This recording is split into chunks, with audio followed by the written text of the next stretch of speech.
آپ کو عرفان رشید کا سلام پہنچے۔ غزہ میں جو مسلمانوں کی فلسطینیوں کی نسل کشی ہو رہی ہے، مظالم ہو رہے ہیں،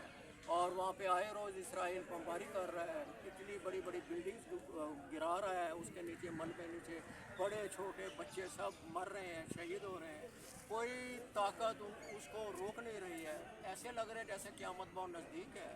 اسی پس منظر میں اردو غزل کے چند اشعار پیش خدمت ہے۔ تھی بات عجب کہ ہم غیر کے کردار میں تھے، تھی بات عجب کہ ہم غیر کے کردار میں تھے، لب ہمارے کب یہ کوچہ اظہار میں تھے، لب ہمارے کب یہ کوچہ اظہار میں تھے، رہے محکوم عدو کے جو زندانوں میں ہی، رہے محکوم عدو کے جو زندانوں میں ہی، افکار ان کے نہ خلاف کسی للکار میں تھے، افکار ان کے نہ خلاف کسی للکار میں تھے،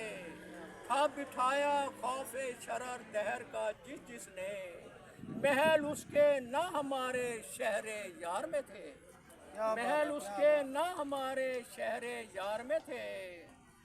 رکھتے حرف پندار میں ضابطے، تھے رکھے حرف پندار میں ضابطے کئی اس نے، محل جس کے کئی کئی در اغیار میں تھے، محل جس کے کئی کئی در اغیار میں تھے، رہے توقیر خوشگمانی کے اندھیروں میں وہ، تھا نہ معلوم جنہیں گھرے کس شرار میں تھے،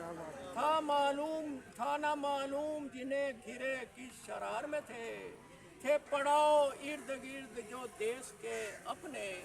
خدش عرفان ان کے شب تار تار میں تھے، تھی بات عجب کہ ہم غیر کے کردار میں تھے، لب ہمارے کب یہ کوچہ اظہار میں تھے۔ دو شعر اور۔ جسے سمجھا میں مثال صبح جا رہا، جسے سمجھا میں مثال صبح جا رہا، فروغ مہر کا حسین وہ نشاں رہا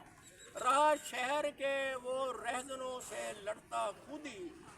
رہا شہر کے وہ رہزنوں سے لڑتا خود ہی، لیے حوصلہ بے باک عرفان عمران رہا۔ بہت شکریہ۔